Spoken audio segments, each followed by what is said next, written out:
Bapak Ibu Saudara, selama 4 bulan ini saya akan banyak membawakan sharing ya mengenai pemuridan. Kenapa pemuridan penting Bapak Ibu Saudara? Jujur saja di kalangan kekristenan masih banyak ya, atau tidak sedikit gereja orang Kristen yang masih memiliki kesalahpahaman tentang pemuridan, dan topik mengenai pemuridan harus kita bahas Bapak Ibu Saudara sepanjang kita menjadi Kristen, agar benar-benar kita teruji status kita sebagai orang Kristen, sebagai murid Yesus. Apakah benar-benar murid Yesus Bapak Ibu? Karena ikut Tuhan itu tidak boleh hanya ngaku-ngaku saja, kan begitu Bapak Ibu ya. Nanti di akhir zaman yang ngaku-ngaku ini ya kan justru yang diperkarakan. Mending kita perkarakan dari sekarang, apakah kita benar-benar murid Kristus. Karena itu izinkan saya Bapak Ibu untuk pakai slide ya, biar Bapak Ibu juga menangkap beberapa poin yang ingin saya bagikan. Beberapa orang Kristen memahami kalau saya sudah punya mentor, apa adalah namanya, bapak rohani, kakak rohani, asalkan saya sudah punya pembimbing rohani, maka saya sudah dimuridkan. Ini kesalahpahaman yang pertama di kalangan kekristenan. Tidak salah punya pembimbing rohani, mentor dan seterusnya. Tapi sekali lagi Bapak Ibu Saudara, untuk jadi murid Kristus tidak hanya sekedar status, tapi benarkah orang yang sudah dimentor ini menjadi murid Yesus? Ini kecurigaan saya saja, jangan-jangan ini murid mentornya. Dan pembimbing rohani yang merasa anak rohaninya sudah banyak pun merasa, yo saya sudah murid Yesus, buktinya anak rohani saya banyak. Nah, ini kesalahpahaman yang pertama. Yang kedua, merasa saya sudah komsel, saya sudah ikut pemuritan ya, seminggu sekali kumpul-kumpul bahas Alkitab ya, asalkan sudah ada komsel ya saya sudah dimuridkan. Nah, sekali lagi Bapak Ibu Saudara, perlu kita cek and recheck apakah orang yang sudah ikut komsel ini benar-benar sudah jadi murid Yesus. Jangan-jangan hanya kumpul-kumpul aja, nggak ada kegiatan ya, asal rame-rame ya, cukup juga waktunya udah kumpul-kumpul aja. Ya, tidak salah dengan persekutuan orang percaya atau komsel apapun namanya, tapi perlu diteliti, benarkah orang yang komsel sudah menjadi murid Yesus. Nah, ini ada beberapa kesalahpahaman dulu Bapak Ibu yang saya sampaikan agar kita mengerti apa itu murid Yesus. Nah, yang ketiga, asalkan sudah ikut kelas-kelas tertentu ya. Dulu ada bermacam nama di sebuah gereja ya, kelas-kelas pemuritan begitu Bapak Ibu Saudara, benar-benar belajar Alkitab. Nah, udah lulus, saya sudah murid Yesus. Nah, benarkah Bapak Ibu Saudara orang yang ikut kelas-kelas pemuritan sudah menjadi murid Yesus? Nah, dari yang saya pahami, pelajari Bapak Ibu Saudara, pemuritan di dalam kekristenan itu berdasarkan Kisah Rasul 2 ayat 46. Inilah cikal bakal murid Yesus pertama kali, atau embrionya komsel-komsel sekarang ini atau gereja. Bapak Ibu Saudara, kita tahu bahwa Yesus mengajar 12 rasul. Dari 12 rasul inilah menghasilkan murid-murid Yesus. Nah, dalam kehidupan jemaat mula-mula, apa yang mereka lakukan Bapak Ibu Saudara, mereka dengan tekun sehati mereka mendengar pengajaran para rasul, ajaran yang berasal dari Tuhan Yesus Kristus diteruskan oleh para rasul. Bukan hanya tekun Bapak Ibu, tapi mereka sehati. Di sanalah mereka mempelajari, bukan hanya mempelajari, mereka memahami. Bukan hanya memahami, tapi mereka punya kemampuan untuk menjelaskan apa yang diajarkan dan menghidupinya. Inilah pemuritan, inilah murid Yesus Bapak Ibu Saudara, dengan tekun sehati mempelajari, memahami, mampu menjelaskan. Khusus bagian ini tentu saja bukan dengan kuat gagah kita, kepintaran kita, tapi ketika kita menjelaskan Bapak Ibu, itu ada peran Roh Kudus yang luar biasa dan mampu juga untuk kita menghidupi. Jadi tidak bisa dibolak-balik Bapak Ibu Saudara. Pokoknya sih jadi Kristen menghidupin aja, nggak mau belajar. Nah, apa yang mau dihidupi belajar juga belum, memahami apalagi Bapak Ibu Saudara.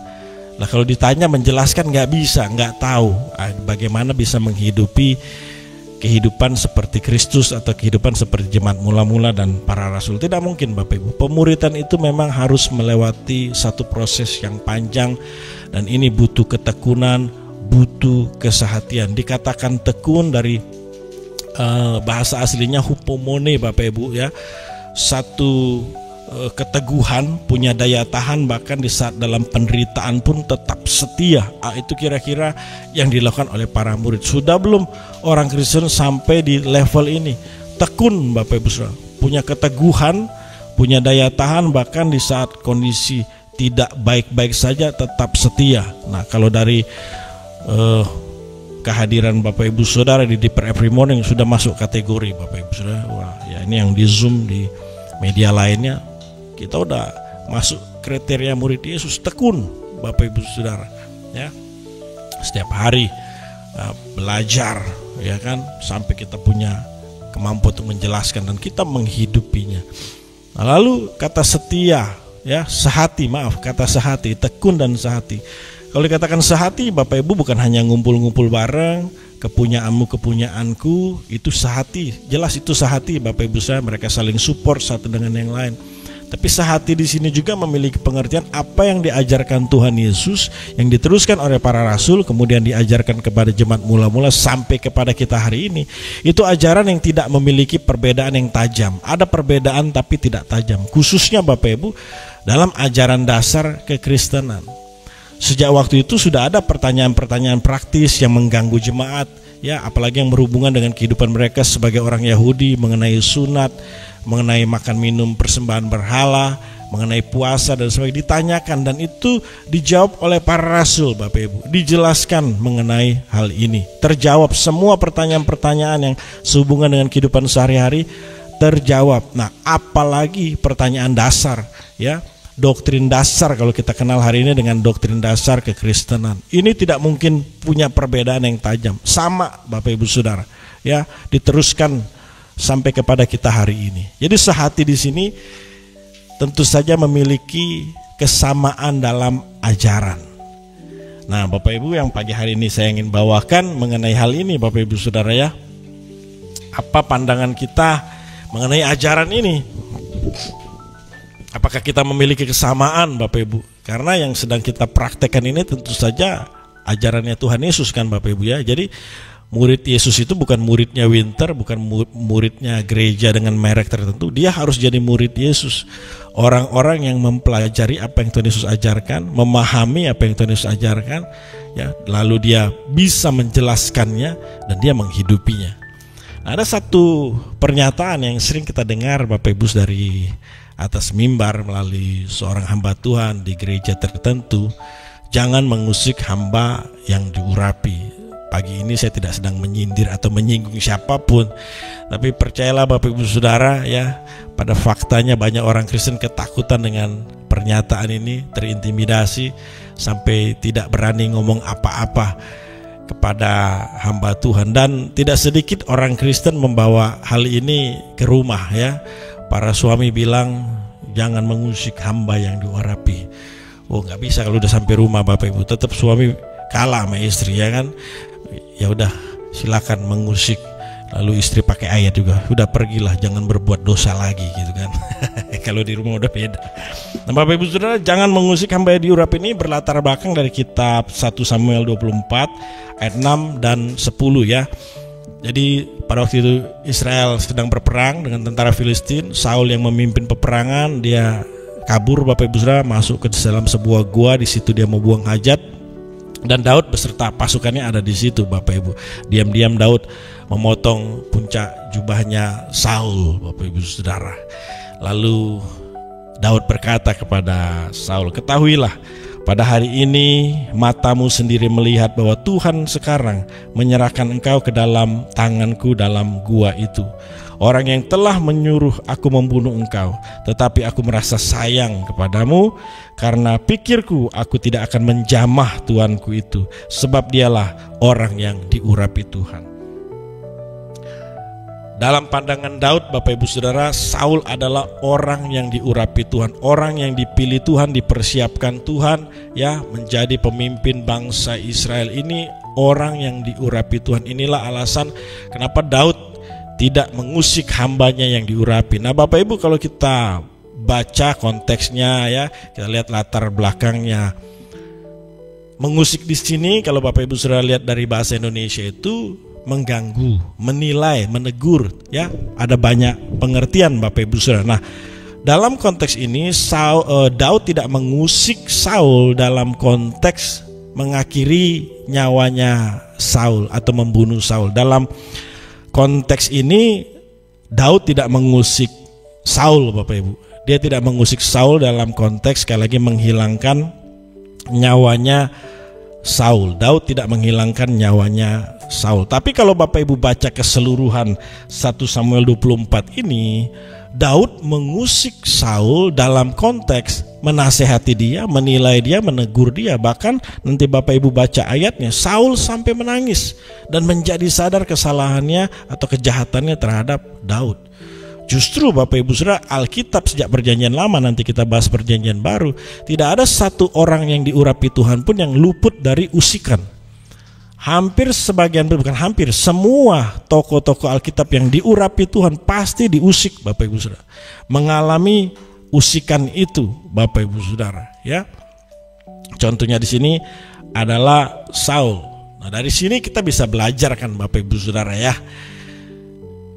bahwa sejak dulu mengusik dalam konteks menghilangkan nyawa orang itu berdosa, dilarang Tuhan. Tidak boleh Bapak Ibu mengusik dalam konteks itu. Tapi mengusik dalam konteks mengkritik, menegur, menilai, menasehati orang yang diurapi Tuhan itu bukan sebuah kesalahan.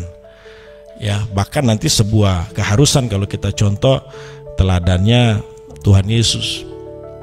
Tapi pendeta, kenapa kata ini atau pernyataan ini sampai hari ini masih saya dengar nih? Jangan mengusik hamba yang diurapi. Bapak Ibu, yang pertama pastilah orang-orang seperti ini belum dimuridkan. Karena kalau dia sudah dimuridkan, dia tidak anti dengan kata mengusik, termasuk diusik Bapak Ibu Saudara. Dia tidak akan anti. Kita akan pelajari. Lalu yang kedua, karena dia tidak mau meniru caranya Tuhan, sebaliknya caranya iblis lah yang dipakai. Bapak Ibu perhatikan cara iblis menipu seseorang, mengintimidasi, menakut-nakuti. Sejak perjanjian lama pun yang dipakai itu firman, ya kan? Perhatikan cara kuno yang dipakai iblis ini Bapak Ibu Saudara. Selalu memutarbalikkan firman, memelintir firman, dipakai untuk menipu, mengintimidasi dan menakut-nakuti. Sampai di perjanjian baru pun dia coba Yesus dengan firman Bapak Ibu Saudara. Nah, tapi sekali lagi firman yang disalah artikan, firman yang digunakan dengan motif dan kepentingan yang salah, itulah cara setan Bapak Ibu. Jadi sebenarnya tidak mengherankan kalau hari ini ada oknum tertentu, apakah dia pendeta, orang Kristen, tahu firman dan menggunakan firman untuk kepentingan dan motif yang sama seperti iblis. Jadi kalau ditanya kenapa pendeta, iya, cara yang dipakai ini caranya siapa? Nah Bapak Ibu, ini mengerikan teguran Tuhan Yesus terhadap orang-orang seperti ini dalam Yohanes 8 ayat 44. Iblislah yang menjadi bapamu, dan kamu ingin melakukan keinginan-keinginan bapamu. Ia adalah pembunuh manusia sejak semula dan tidak hidup dalam kebenaran, sebab di dalam dia tidak ada kebenaran. Sekalipun dia coba-coba pakai kebenaran itu. Apabila ia berkata dusta, ia berkata atas kehendaknya sendiri, sebab ia adalah pendusta dan bapa segala dusta. Jadi kita diberikan kapasitas untuk menilai kira-kira ini firman yang dipakai untuk khotbah, sharing ini untuk kepentingannya siapa. Ya, itulah sebabnya pernyataan itu masih ada sampai hari ini. Kita bisa menilai kira-kira pernyataan itu ditujukan untuk siapa, kepentingannya apa. Bapak Ibu, kalau kita sungguh mendengarkan firman Tuhan, memahami Bapak Ibu Saudara, dan kita menghidupi, maka kita akan menggunakan caranya Tuhan Yesus. Kita tidak akan sama seperti iblis. Kita pakai firman Tuhan, kebenaran yang kita terima itu untuk kepentingannya Tuhan. Motifnya cuma itu Bapak Ibu Saudara. Kita akan pakai firman untuk membangun, ya, menasehati dan seterusnya. Nah, yang ketiga Bapak Ibu, kenapa pernyataan ini masih ada sampai hari ini? Karena ingin cepat-cepat menutupi dan menyelesaikan suatu dosa atau satu kesalahan. Bapak Ibu boleh, hari ini kan kita bebas ya, nggak bisa saya larang, jangan buka Google gitu ya. Justru waktu dilarang jangan buka Google, dibuka tuh Google ya kan. Bapak Ibu bisa searching di situ kasus-kasus ya pendeta-pendeta yang jatuh dalam dosa moral, korupsi dan seterusnya. Sebagian besar bahkan hampir semuanya pakai pernyataan ini ketika dosanya tersingkap, Bapak Ibu Saudara. Ketika kesalahannya ditelanjangi, jangan mengusik hamba yang diurapi. Yang terbaru itu kan ada pendeta yang melecehkan 4 anak di gereja, dia ulang-ulang pernyataannya, jangan mengusik hamba yang diurapi, Bapak Ibu Saudara. Karena pernyataan ini paling ampuh untuk menutupi dan menyelesaikan suatu dosa kesalahan, Bapak Ibu Saudara. Padahal kalau kita sadar betul jadi Kristen, semua dosa kesalahan kita ini sudah ditanggung oleh Yesus. Nggak usah berusaha menutupi dosa pelanggaran kita, udah diselesaikan oleh Tuhan Yesus. Kita datang kepada Dia, tinggal kita datang kepada Dia, bertobat, dipulihkan, diubahkan, Bapak Ibu Saudara ya. Nah, ini satu warning saja Bapak Ibu Saudara ya. Kalau sempat saya bagikan semua nih, kalau nggak sempat Bapak Ibu yang lagi buru-buru ya kita selesaikan saja ini kan. Tapi masih ada sedikit poin. Ini warning saja Bapak Ibu. Kalau ada oknum yang masih bersih keras, pokoknya ini pernyataan mau saya pakai terus, jangan mengusik hamba yang diurapi. Ini orang-orang seperti ini perlu tahu Bapak Ibu Saudara ya. Pada akhirnya Saul itu mati dengan cara yang mengerikan loh Bapak Ibu. Jadi kalau hari ini Saul hidup, dia masih pakai pernyataan ini, Daud jangan mengusik hamba yang diurapi, jangan main-main kamu. Bapak Ibu, Alkitab mencatat dia mati dengan cara yang mengerikan. Ya, dia suruh pembawa pedang untuk menghunuskan pedang ke arah dia, tapi si pembawa pedang gak mau, dia hunuskan pedang itu ke arah dia, Bapak Ibu Saudara. Artinya dia mati bunuh diri, mati tidak terhormat sebagai orang yang diurapi. Demikian Saul mati karena perbuatan yang tidak setia terhadap Tuhan, oleh karena ia tidak berpegang pada firman Tuhan, dan juga karena ia telah meminta petunjuk dari arwah dan tidak meminta petunjuk Tuhan. Sebab itu Tuhan membunuh dia dan menyerahkan jabatannya kepada Daud bin Isai. Nah Bapak Ibu, kita masuk kepada ajaran Tuhan Yesus. Nanti kita baca beberapa ayat saja Bapak Ibu. Tuhan Yesus itu justru mengusik orang yang diurapi. Bahkan ketika orang-orang tertentu melakukan dosa kesalahan, justru Tuhan Yesus mengusik orang-orang ini. Khususnya Bapak Ibu, kalau ada orang-orang yang mengajarkan ajaran dan punya sikap yang menyimpang Bapak Ibu Saudara. Nah, siapa orang yang diurapi dalam konteks perjanjian baru waktu itu? Ahli Taurat, orang Farisi itu dipandang sebagai orang-orang yang diurapi Bapak Ibu Saudara. Ketika Tuhan Yesus melihat mereka antara sikap dan ajaran mereka tidak sinkron, wah Tuhan Yesus mengusik mereka Bapak Ibu Saudara. Di depan tentu saja para murid, di tempat orang-orang yang baru akan menjadi Kristen. Tuhan Yesus justru mengusik orang yang diurapi, ya kan?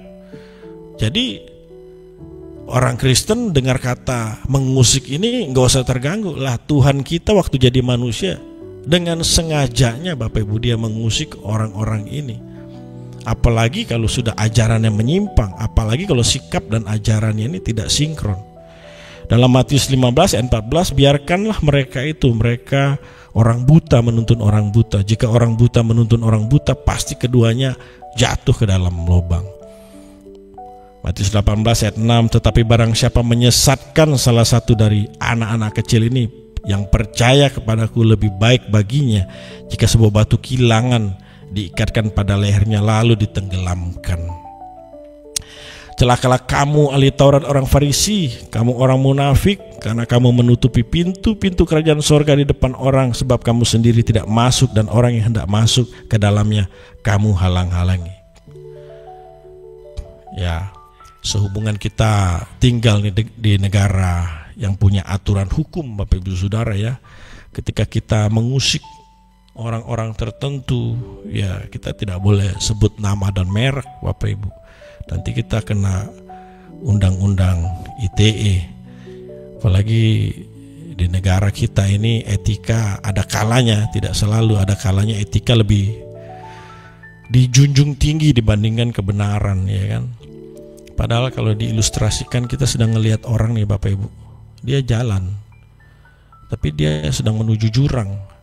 Masa kita, Pak hati-hati Pak, ada jurang. Kan gak mungkin Bapak Ibu. Pasti kita berteriak dengan suara keras, dengan nada tegas kan gitu. Nah maksudnya ketika kita mengusik orang yang diurapi, ya bersikaplah seperti Yesus Bapak Ibu Saudara, dengan penuh otoritas, wibawa, dengan penuh kuasa urapan Tuhan, menegur, menasihati satu kesalahan, satu dosa, ya.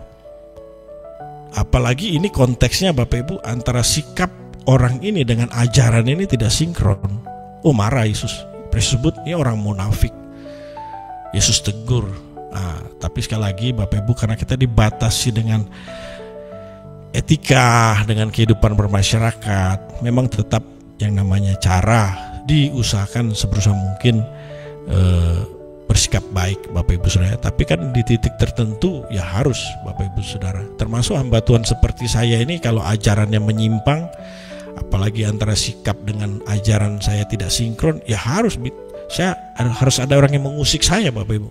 Dan saya sungguh bersyukur dikelilingi ya, termasuk Bapak Ibu ini ya, apalagi yang ada di Zoom ini, yang di media sosial. Bapak Ibu lah yang menjagai kami hamba-hamba Tuhan ini yang menyampaikan firman, ya, supaya Bapak Ibu lah yang mengusik kami ini justru supaya tidak menyimpang seperti ahli Taurat orang Farisi ini. Ya justru harus Bapak Ibu Saudara, ya. Nah, Tuhan Yesus juga mengajarkan sikap apa yang harus diambil ketika ada orang yang mengusik kita, ya, ketika kita ini di posisi diusik Bapak Ibu Saudara, ya kan? Bapak Ibu percaya kan kita orang yang diurapi Tuhan, kita ini dipilih, diperlengkapi, dipersiapkan Tuhan untuk tujuan yang mulia loh, ya, dalam bidang profesi, pekerjaan Bapak Ibu Saudara, ya, termasuk sebagai ibu rumah tangga dan seterusnya. Kita semua dipanggil Tuhan Bapak Ibu, dipilih Tuhan, dipersiapkan, diperlengkapi Tuhan untuk tujuan yang mulia, sesuai tempat di mana kita ada rencana Tuhan yang hebat di situ, percayalah. Nah itulah definisi sederhana orang yang diurapi. Jadi Bapak Ibu, kita diurapi Tuhan. Nah, ada kalanya orang yang diurapi Tuhan ini diusik Bapak Ibu Saudara, ya, dinilai, dikritik, dihakimi, bahkan di titik tertentu dianiaya. Nah, Tuhan Yesus mengajarkan sikap apa yang harus kita ambil ketika kita diusik, ya, khususnya Bapak Ibu Saudara, kalau kita dalam keadaan benar di hadapan Tuhan, di hadapan manusia, sikap kita termasuk ajaran kita tidak menyimpang iman kita Bapak Ibu. Nah, apa yang harus kita lakukan? Matius 5 ayat 10-12, berbahagialah orang yang dianiaya, orang yang diusik oleh sebab kebenaran, karena mereka yang mempunyai kerajaan surga. Berbahagia kamu jika karena aku kamu dicela, dianiaya, dan kepadamu difitnahkan segala yang jahat. Bersukacita, bergembiralah karena upahmu besar di sorga, sebab demikian juga telah dianiaya nabi-nabi sebelum kamu. Nanti baca lagi Matius 10:22, 16-22, Lukas, ya, banyak sekali ungkapan Tuhan Yesus, ajaran Tuhan Yesus ketika kita dianiaya. Yohanes 15:18-20, jika dunia membenci kamu, ingatlah ia telah lebih dahulu membenci aku daripada kamu. Sekiranya kamu dari dunia, tentu dunia mengasihi kamu sebagai miliknya. Tetapi karena kamu bukan dari dunia, melainkan aku telah memilih kamu dari dunia, sebab itu dunia membenci kamu, mengusik kamu. Ingatlah perkataan yang telah kukatakan kepadamu, seorang hamba tidaklah lebih tinggi daripada tuannya. Jika mereka telah menganiaya aku, mereka juga akan menganiaya kamu. Jadi jelas ya Bapak Ibu Saudara, ajaran Tuhan Yesus yang diteruskan oleh para rasul kepada jemaat mula-mula sampai kepada kita hari ini tentang jangan mengusik hamba yang diurapi Bapak Ibu Saudara, ya. Justru Tuhan Yesus mengusik, termasuk dia mengajarkan ketika kita diusik, ya. Kalau seorang Kristen kedapatan salah berdosa, ya maka Tuhan pasti mengusik orang-orang seperti ini. Apalagi ajarannya menyimpang, Tuhan Yesus pasti mengusik orang seperti ini. Tentu saja dengan motif tujuan kasih Bapak Ibu. Orang seperti ini harus dievaluasi, dikoreksi, ya.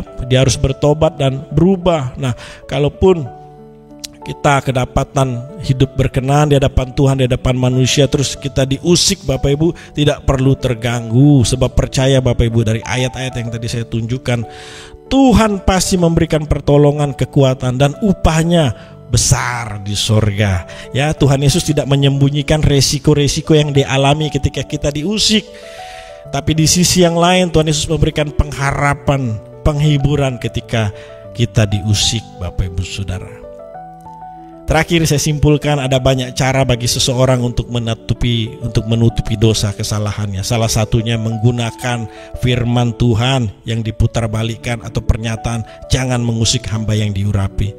Terhadap orang seperti ini kita sudah tahu alasannya kenapa. Bapak Ibu, dalam kekristenan antara mengusik dan diusik bukan suatu persoalan larangan ataupun pelanggaran.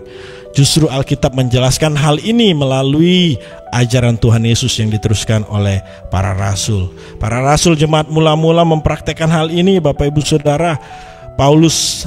Petrus pun pernah, Bapak Ibu Saudara, Paulus mengusik Petrus. Ya, di antara kalangan jemaat sendiri Paulus bilang, kamu boleh saling menggigit tapi jangan saling membinasakan, perpecahan terjadi. Hal ini hal yang biasa atau sudah terjadi pada waktu itu, Bapak Ibu Saudara, ya. Khususnya Bapak Ibu kalau ada orang Kristen ya yang menyimpang ajarannya, yang sikap dan ajarannya tidak sama, ini pasti diusik, Bapak Ibu Saudara. Ada yang mengusik pasti, ya. Bahkan Rasul Paulus itu terkesan seperti arogan ya dalam mengusik penyesat. Itu sikap yang sama seperti Tuhan Yesus sebenarnya. Nah, pergumulan kita Bapak Ibu Saudara ya, ketika kita mengusik, kita disangka menghakimi, merasa paling benar. Apalagi yang kita usik ini tidak selevel, ya kan? Seolah-olah ya lu mah miskin gak layak ngomongin orang kaya, lu mah cuman toko kelontong, gak layak ngomongin mall, ya kan? Gak layak orang-orang seperti kamu mengusik saya. Padahal tadi kita sudah belajar Bapak Ibu Saudara ya, Tuhan Yesus itu mengusik. Dan kalau kita tidak mengusik, terjadi degradasi dalam kekristenan, penurunan Bapak Ibu. Ini yang terjadi. Amsal katakan lebih baik teguran yang nyata-nyata daripada kasih yang tersembunyi. Lebih baik kasih yang nyata daripada ciuman yang berlimpah-limpah. Justru kita harus saling mengusik Bapak Ibu Saudara ya. Karena kalau tidak, kekristenan terjadi penurunan. Tapi ini pergumulan. Di sisi lain, jika kita diusik, seringkali kita masih punya respon dan reaksi yang salah Bapak Ibu. Ada sikap tidak menerima, memberontak. Tapi kita belajar dari Tuhan Yesus pada pagi hari ini. Berbahagia kamu yang dianiaya, ya kan? Kita sudah tahulah sebenarnya sikap seperti apa yang harus kita ambil ketika kita diusik. Selama kita jadi orang Kristen yang tidak dimuridkan, maka kita tidak akan memiliki pandangan yang sama Bapak Ibu Saudara mengenai mengusik dan diusik ini. Kita harus dimuridkan, kita harus belajar Bapak Ibu, sehingga cara kita menyikapi ini sehati, pasti sama. Saya yakin Yesus hidup hari ini, Rasul Paulus hidup hari ini, ya apa yang saya sampaikan ini akan sama Bapak Ibu, sehati, ya akan berbeda. Ya, mari kita terus dimuridkan sampai kita menghidupi Bapak Ibu Saudara ya, dan mempraktekkan firman Tuhan ini. Demikian renungan pada pagi hari ini. Kiranya memberkati kita semua.